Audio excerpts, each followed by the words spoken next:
Friends, welcome to another episode of Making Disciples. My name is Cris Rogers and I am your host. I hope you've had a good summer as we start back now with our post-summer term with a podcast. I hope it's been a good summer. I hope you feel refreshed. Hopefully that you've had some sunshine and all of that jazz. Now we're going to start back this term with an interview with Andy Bannister. Andy Bannister is the director of Solas, and I've heard him speak at Spring Harvest. He's done a whole range of seminars for us around sharing faith, and I always found what he has to say super interesting. And then I spotted he'd written a book, How to Talk About Jesus Without Looking Like an Idiot, a panic-free guide to having natural conversations about faith. I'm looking at this book thinking, hang on, that's what I want. I want a panic-free conversation with somebody that's natural about faith. I don't want to have all the anxiety about, am I going to look like a fool? Am I going to be an idiot? Are they going to trip me up? Or am I going to get cornered? I really want to just have a very panic-free, natural conversation. And so I picked up the book, started reading it and thought, this is it. This is fantastic. Let's get him on the podcast. Let's get him to talk with us about how we might share our faith. So I hope you find this really interesting. You could pick up his book, How to Talk About Jesus Without Looking Like an Idiot. I'll put a link in the show notes.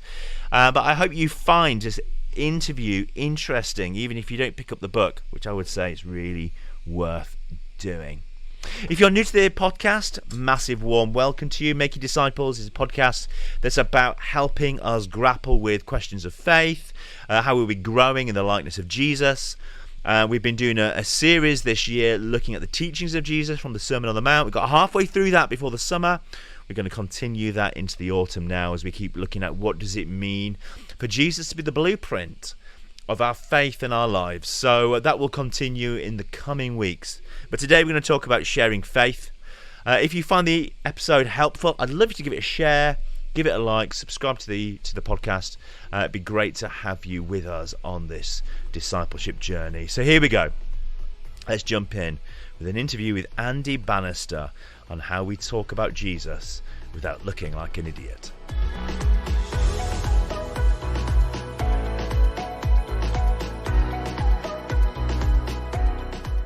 Andy, welcome to Making Disciples. Thank you so much for spending this time with me. It's great to be with you, Chris. Thanks for having me on the show. Now, naturally, I want to talk to you about this topic of sharing faith, but then you put out this book recently that really caught my attention, and it's really brilliant, and I've really loved reading it. How to Talk About Jesus Without Looking Like an Idiot. Before asking any other questions, how did you come up with that title? Well, it's one of those great titles, Chris, that I'm happy I can big it up and go, it's brilliant, because I didn't come up with it. So I was living in Canada when I first started speaking on this subject. I was off to speak at a church conference and I think they'd given me the title of How to Talk About Your Friends and Family with Your Faith in Jesus in a way that's meaningful and engaging. And it was an awful title. And myself and the two conference organizers jumped on a Zoom call, or whatever it was back then, and we brainstormed for half an hour. And out of that brainstorm came the idiot idea, that it was much more punchy and getting to the nub of the issue for people. So it was a sort of three-way conversation with two friends in Canada, and I can't remember who actually came up with it in the end, but I've been speaking on it for 10 years before I wrote the book. And yeah, I love it because I think it names the elephant. People are afraid of looking like an idiot. You know, it's interesting that you say it took that number of years to write it, because it really feels like a book that you have crafted really carefully and well. It's really tight. It feels like something that's been worked on for a long period of time. It has that sense about it. This isn't something you wrote in the pandemic and put out fast. This is something you've obviously been brilliant, because you've got so many really helpful hints and tips in there as well, and stories. So let me ask you this. You know, why do you think we struggle sharing our faith? What is it that makes it hard for us?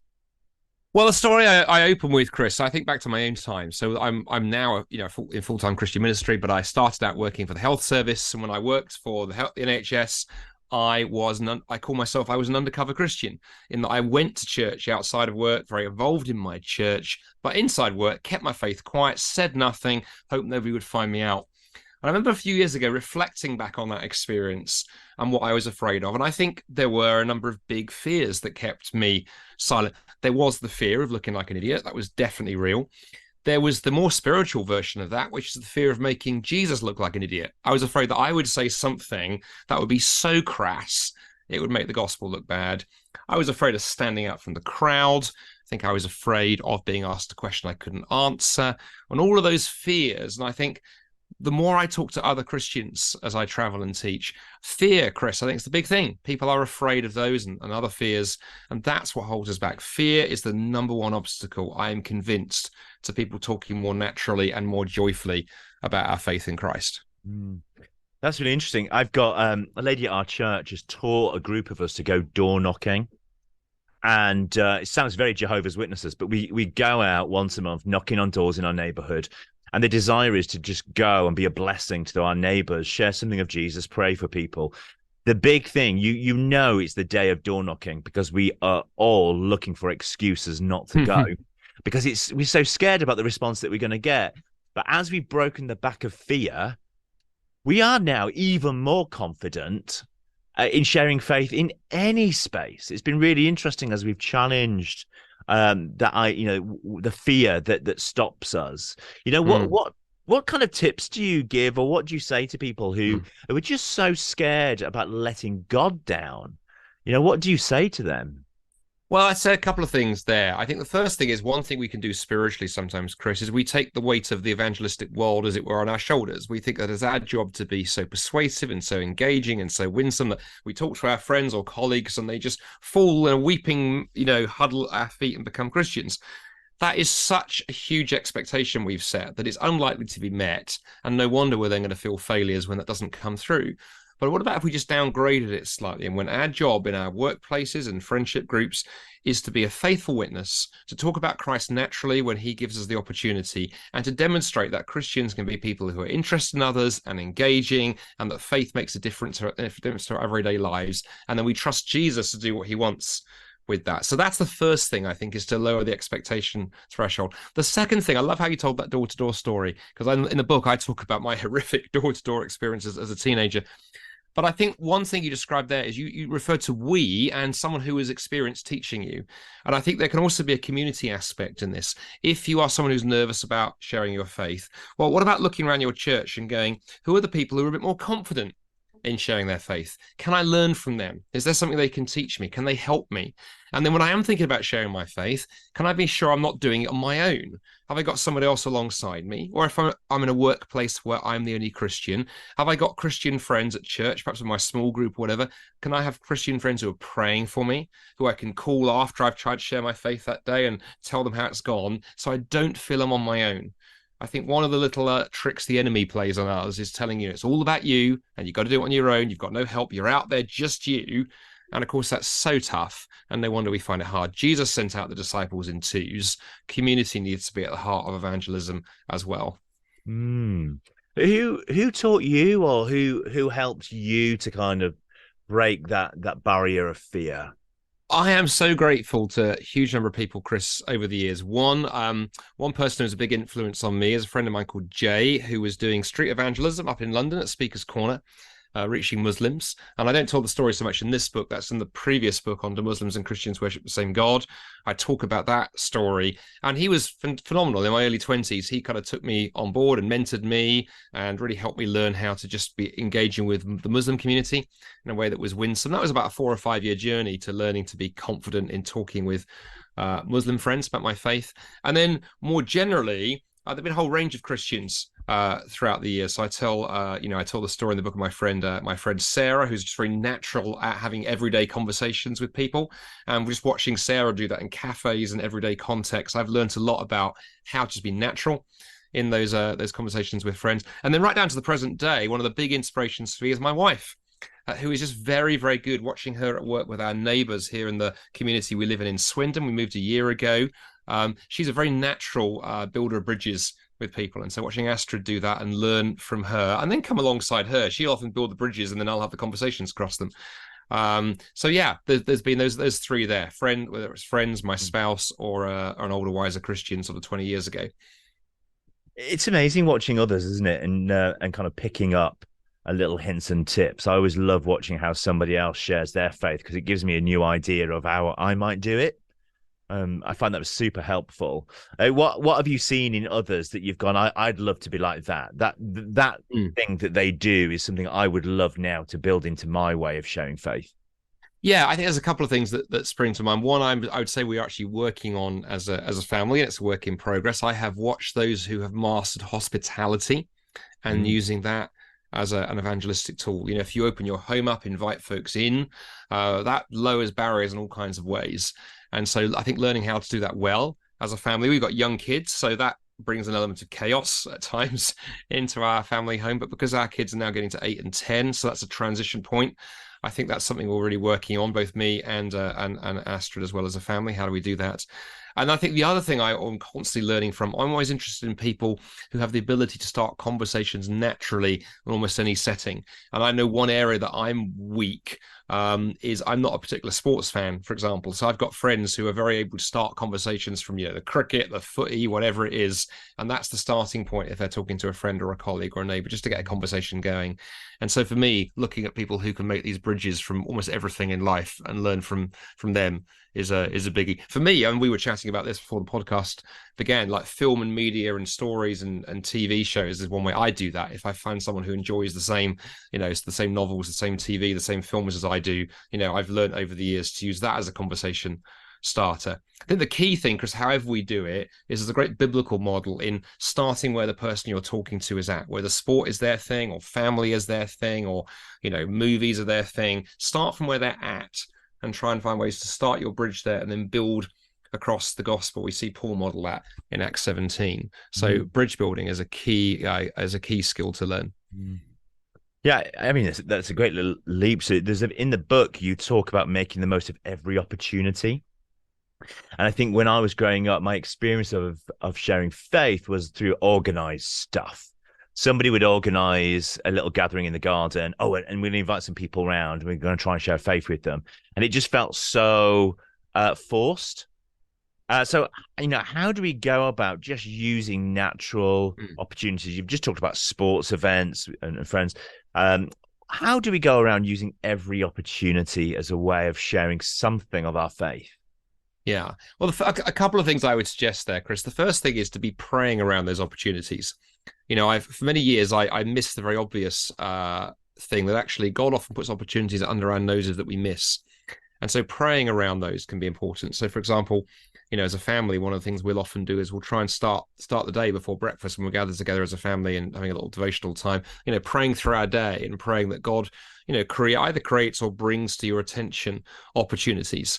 And sometimes we don't take that step of praying for them. So pray is the first thing. Really pray over your day and then keep your eyes open to, are there people God is bringing across your path?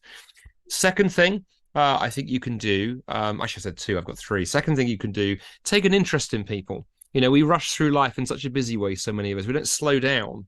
And I think if you take the time, if you're buying a pint of milk at the local grocery store, take a moment to chat to the guy serving you. And if you're buying a big issue magazine from the seller on the street corner, don't just give the guy the £2 and walk off. Chat to them a little bit. Take the time to slow down and invest time and care into the people that you're bumping up against in everyday life. And again, you may be surprised at the opportunities that creates. And then last thing I would say, find the opportunity wherever you can in the conversations that you're in to signal that you're a Christian. This was what I was terrible at in my NHS days. I compartmentalized my work life and my Christian life. Find ways to signal that you're a Christian in everyday conversations. A very natural way to do that is, for example, the "what did you do on the weekend" conversation. So, most of us will have that experience of going into work on Monday morning.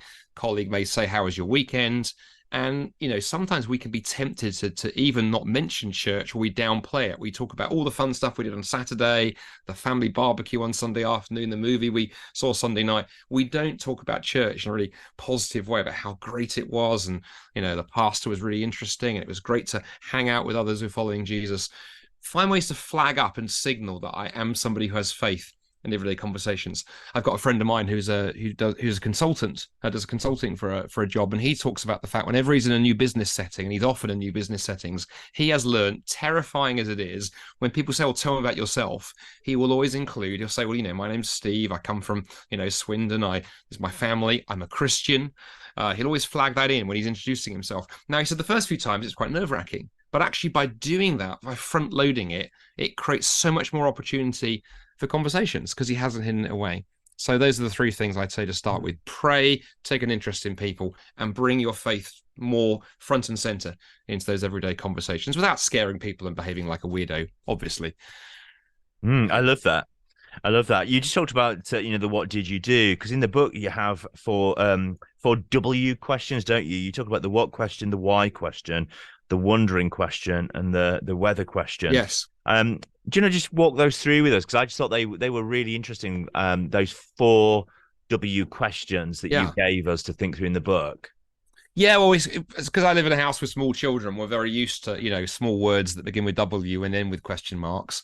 But in the book, there are 4 of them. So the what question, that's useful if you're talking with someone, Chris, and there's a pushback, if they raise an objection or some hurdle to faith. So, for example, if you're talking with someone and they say, "Well, how on earth can you believe in God? What is the evidence?" Before panicking or running out the door screaming or downloading the half-hour sermon that your pastor preached on this a week before, what about saying something like, "Well, interesting you would use the word evidence. What do you mean by that? What would count as evidence for you?" So that's going to get you to dig into the question a little bit. Or if another example might be if you've got a friend who says, "Well, when you mentioned God doesn't interest me. I don't believe in God. I'm an atheist." You could say, "Well, that's interesting. Atheist tells me what you don't believe, but what do you believe? What is life all about for you?" And so the what question just cracks the conversation open a little bit. The why question is not dissimilar. That happens. You can use that if somebody makes a statement or an assertion. So if someone says to you something like, "Well, you Christians believe the Bible. I couldn't believe the Bible. It's, full of myths and legends and superstitions." Rather than, again, sort of leaping in to try and answer that, you will need to answer it at some point, but you could begin with saying, "Well, that's interesting. That's not the first time I've heard someone say something like that, but hey, help me out here. What is it that you've read or seen or come across that's led you to that conclusion? Why is it you hold the belief that you do?" And often, our skeptical friends are putting us on the spot as Christians, and that's fair enough, but we're turning the tables slightly and asking them to justify what they believe or justify what they've said. And then the final 2 questions, I think in today's culture, actually, are almost the more helpful ones, Chris, that often many of our friends are not going to be hostile skeptics. Many of my friends, I'm sure this goes for perhaps you too, are not angry atheists. They don't believe anything. They're nuns, not nuns, nones. They are no religion. And I've got lots of friends who are sort of very apathetic about spiritual things. But what I've learned to do, look for something they care deeply about and probe it slightly. So a good example, one of my oldest friends, his name is John, classic agnostic. If you asked him, what do you think about God? He'd say, "I'm not interested in God. I've got no space for that. Doesn't interest me." But I noticed a few years ago he had an Amnesty International sticker on the back of his car, and I remember sort of starting a conversation along the lines of, "Hey, just out of interest, I wonder, why is it human rights really matters to us? If there is no God and you're someone who says you wouldn't really care about God, it would seem to me we are nothing more than unguided matter and molecules. But you seem to think we really matter. Have you ever wondered where that belief comes from?" So the wandering question is really interesting in cracking open spiritual conversations. And lastly, because I've been rabbiting on for a bit, the weather question, Chris, again, we live in this age where people, I think, are quite skeptical about people being too forceful with truth claims.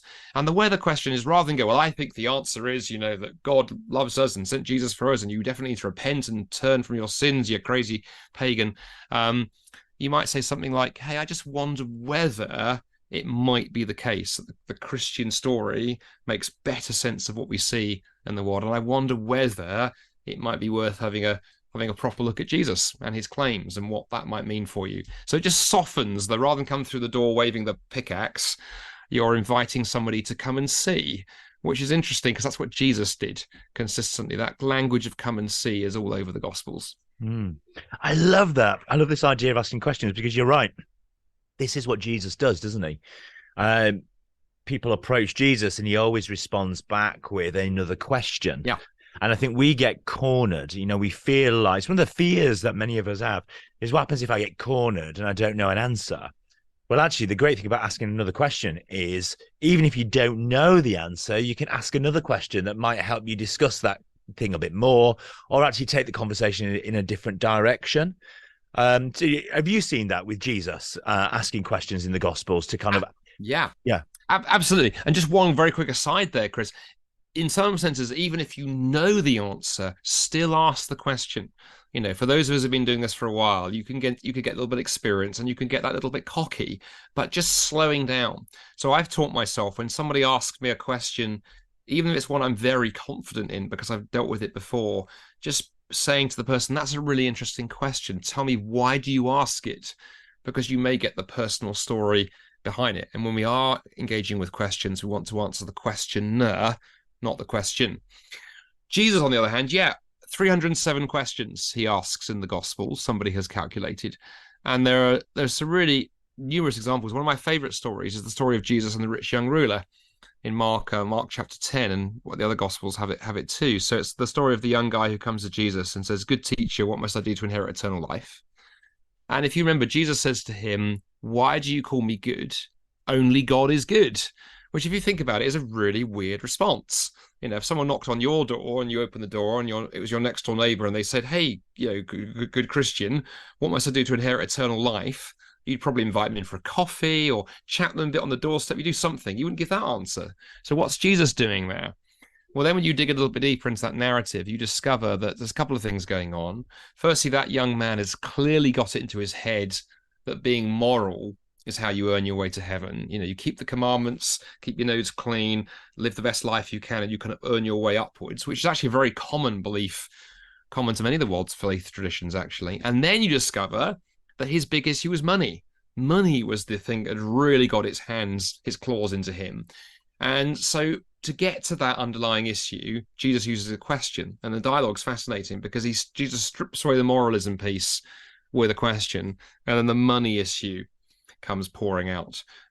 So that's a really good example, actually, I think, of Jesus really using a very short little question to turn an entire conversation on its head. Yeah. You just referenced something a moment ago about overconfidence. Yes. That's interesting. I'd love you to say a bit more about that because I've noticed when doing this door knocking, we get partnered up. If I'm with a partner who is overconfident, they're just very sure, the way that they're speaking, it actually can close conversations down because people don't respond well to that overconfidence. But when you're a bit more authentic and a bit more natural, conversations open. Have you experienced that? Oh, yes. And I would say definitely as somebody as well who is inclined now to be a little bit overconfident, that's probably my personality type. So I have to learn that because I'm by training originally a philosopher. And so we like arguments, right? So I think learning to slow down a little bit, learning to ask the questions. Yeah, I've definitely seen that. I mean, I remember actually it's really interesting I've got very careful I don't out the individual. I was having a conversation with a family member last summer, and this particular family member, I think a lot of the rest of my family who are Christians had assumed this individual had no faith.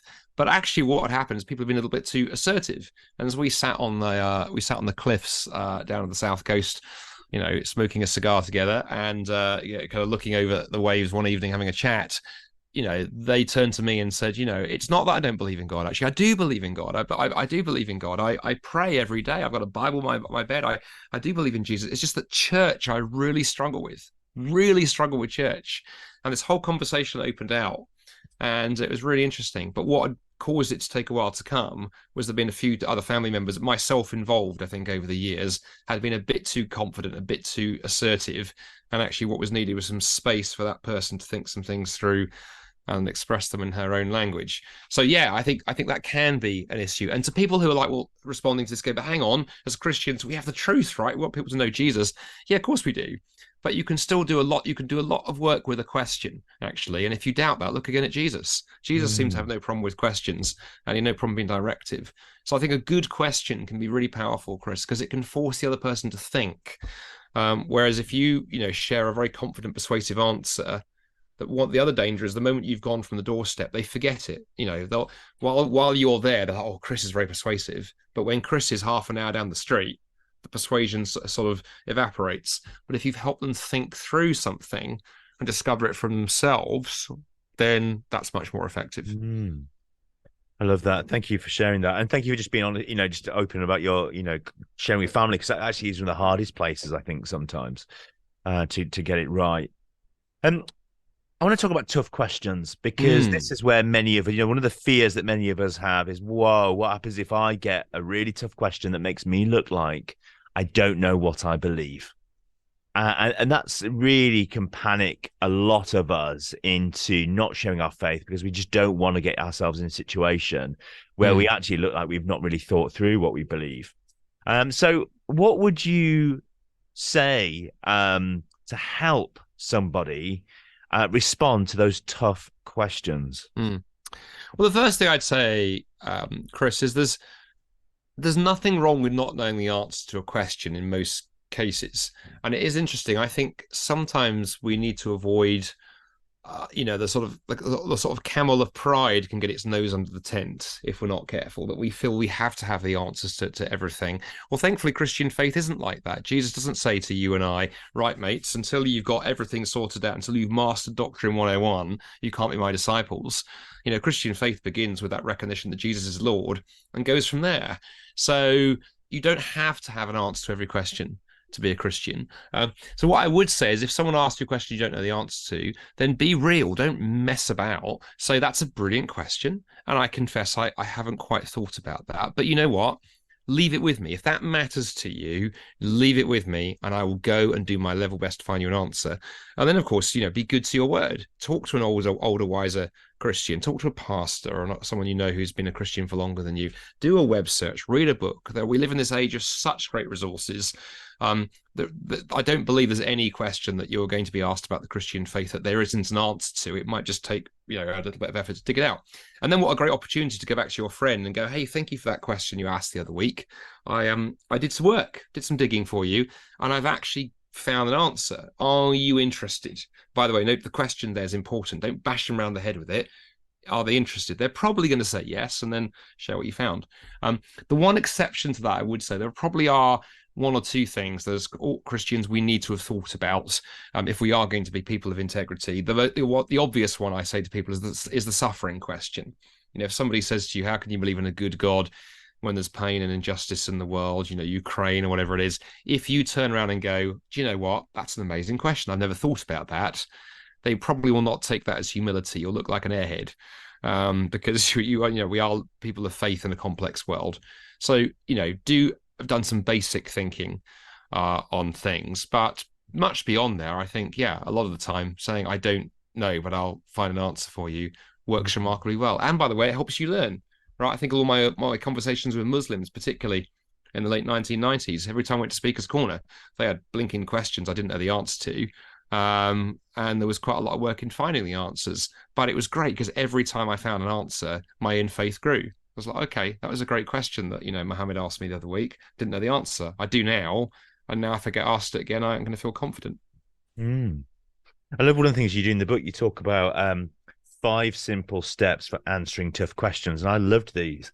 You talk first about sympathizing. Then you talk about the hidden assumptions, apply the Bible, retell the gospel, and equip your friend. I just love those 5 things. This hidden assumptions, do you want to say a little bit more about what you mean by that, by hidden assumptions? Yeah, that's a really important part of the process, Chris, I've learned over the years, because when our friends who don't share our faith ask a question or raise an objection, again, if we leap in too quickly, we can miss. They will have brought assumptions into the question that they probably haven't identified, a bit like the bulk of the iceberg, sitting below the waterline. So a good example of that would be the suffering question that I mentioned a moment ago. If someone says to you, how on earth can you believe in God when there's evil and suffering in the world? There's Vladimir Putin in Ukraine. How on earth can you have faith? Can seem quite a daunting question, but there's a massive, great assumption behind it. And the assumption there is that we can tell what is good and evil without recourse to God. Who says that what Putin is doing is evil. After all, Putin seems quite happy. It's a choice he's made, and if we live in a godless universe, all he's doing is, we live in a world where might makes right, quite frankly, and he's living that out. So how do you get to sit there and say that's wrong? And one of the big hurdles for atheism is, I think, explaining away things like good and evil, right and wrong, justice and injustice, without appeal to some kind of transcendental source. And so, without banging your friend around the head with this, you're just gently teasing out, obviously you think there's something wrong with what Putin's doing in Ukraine. Just what is that? Can you help me understand why you think that's wrong? And you'd often get an answer like, well, everybody knows, to which you could just go, well, let's assume everyone doesn't for a moment. Can you give me a bit more here? Because what you wanted to head people towards on that example is to get to a point where you can gently say, look, I actually think the Bible is more helpful here, because I think on atheism, all we have is atoms and molecules in motion. And it seems very hard to, label some configurations of atoms good and some configurations bad. The Bible, on the other hand, is very, very honest that there is a good God behind this world, but that something's gone wrong. Creation is broken and flawed. Evil is indeed wrong and an outrage. And in fact, it's my Christian faith that allows me to look at what's going on in Ukraine and to judge it accordingly. So yeah, with the hidden assumptions, you're trying to identify where is the person assuming some things, bringing some things into the conversation they may not fully have identified, and talking about those a little bit. I love that. It's just understanding the question behind and what's behind their thinking, isn't it? I do love that. Andy, thank you so much for this book, How to Talk About Jesus Without Looking Like an Idiot. It really is a beautiful book for people who are wanting to wrestle through, how do I become more confident in sharing my faith? And things like the 5 tips for tough questions. I just think that is so easy for us to remember and just to kind of put there in the back of your mind. So in those moments when you do need to respond, you're ready for it. So massive thank you for writing this. I think it's going to be something that so many Christians find super, super helpful. If anybody wants to catch more about you, what you do, we haven't mentioned your work really. We just talked about the book that we talk about, but if anybody wants to find out more about you and what you do, where should they go? The best way to do that, Chris, is to just use Google. If you Google Andy Bannister, you'll probably find me. Or if you Google Andy Bannister speaker, you'll definitely find me. And that will take you both to my own personal stuff, but also to the website for the organization I lead, which is called Solas. That's the Gallics, the Scots word for light. And we really do two things. We have good conversations, I hope, with people who don't have any faith, and we help train Christians how to have good conversations with people who haven't got any faith. So if they Google Andy Bannister and speaker, you'll find me, and then the same will apply on social media. I'm on all the usual channels, and yeah, lots more content out there, and it'd be great to have people engage with that. And if you've got a question that we haven't answered in this podcast, you can fire it off to me and I'll do my best. Amazing. Andy, thank you so much for your time. Really appreciate it. Likewise, it's been great to be on the show, Chris. Thanks again for having me. Wonderful. Grace and peace.